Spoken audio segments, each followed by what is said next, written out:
there's a reason why we have so many different planes.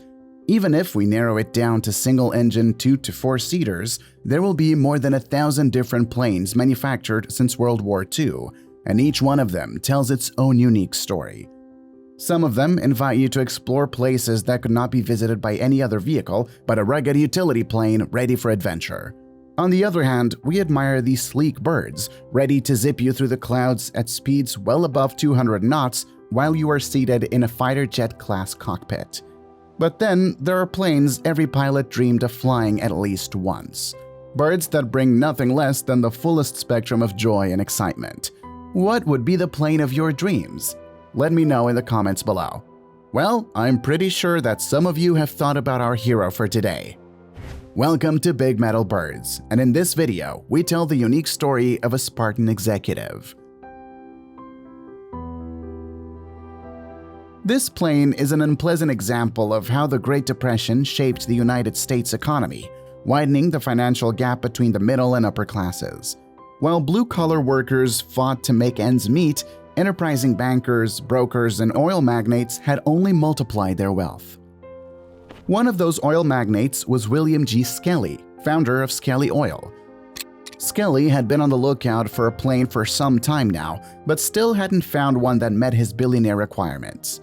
Since there were no suitable offerings, might Skelly need to make a special order from one of the established manufacturers? No, that would be too much hassle.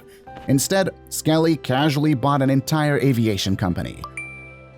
In 1928, he purchased the Mid-Continent Aircraft Company, which was immediately rebranded and reorganized into the Spartan Aircraft Company. By the way, Skelly wasn't the first to just order a plane out of the blue. We have made a video about Grumman Goose, whose story also revolves around a group of wealthy bankers. I don't want to spoil it, but trust me, it's no less amazing. Give it a watch later. Skelly hadn't dreamed of flying. He was a businessman. So, when he saw no profit in the project, he rushed to find someone to sell his business to. In 1935, one other wealthy businessman expressed interest in Spartan Aircraft Company. It was no other than J. Paul Getty, wealthiest American of that time, according to Fortune magazine. Getty quickly recognized that since engineers were kept from Mid-Continent Company, they didn't really understand the goal of the Spartan. So in 1937, Skelly hired a key figure of the Spartan success story, James B. Ford. Ford was up to the task, designing a plane that combined unmatched interior comfort, exterior class, and performance on par with military fighters of that time. Sounds quite challenging, right? But Ford helped Getty hire some world-class aeronautical engineers to design this bird. With an almost unlimited budget, the team developed a plane that would soon become highly desired by the wealthiest people on Earth. The plane was called the Spartan Executive 7W. Since the budget allowed for testing new technologies and aviation engineering principles, Spartan pioneered dozens of technologies we know today, one of them being the monocoque fuselage. In case you didn't know, this is exactly how all aircraft are built today. Composite or aluminum skin attached to the structural ribs and longerons. The majority of general aviation in the 1930s was all wood and fabric, but Spartan was one of the first planes that used the new engineering method that would become standard for building high-performance aircraft. Also, it might not look like it is, but actually it weighs less than if it were built using wood and fabric. This allowed Spartan to fit a massive Pratt & Whitney Wasp Jr. engine, pushing 450 horsepower and achieve truly unmatched performance. It's also worth mentioning that it was rare to see a civil aircraft with retractable gear in the late 30s. But the engineers at Spartan Aircraft heard their task loud and clear: design the best executive plane that has ever existed. Interestingly, Spartan had a performance unmatched not only by the planes of its time, but I'd also say by many of the current general aviation birds. In the segment of larger planes, and just to mention, Spartan was 26 feet long and had a 39-foot wingspan, not many could exceed 220 knots. But Spartan did it easily. Alright, maybe not that easily, as it would burn 58 gallons per hour at full power. However, Spartan would normally cruise at around 185 knots, which is still on par with or even faster than any 4- to 6-seater single-engine plane of that time. While the Wasp definitely isn't the most economical engine, Spartan once again beat the competition, offering around 1,000 miles of flight range, while its rivals typically managed only 500 to 600 miles. And what if I told you that this amazing performance was accompanied by the highest levels of comfort and luxury for both the pilot and the passengers?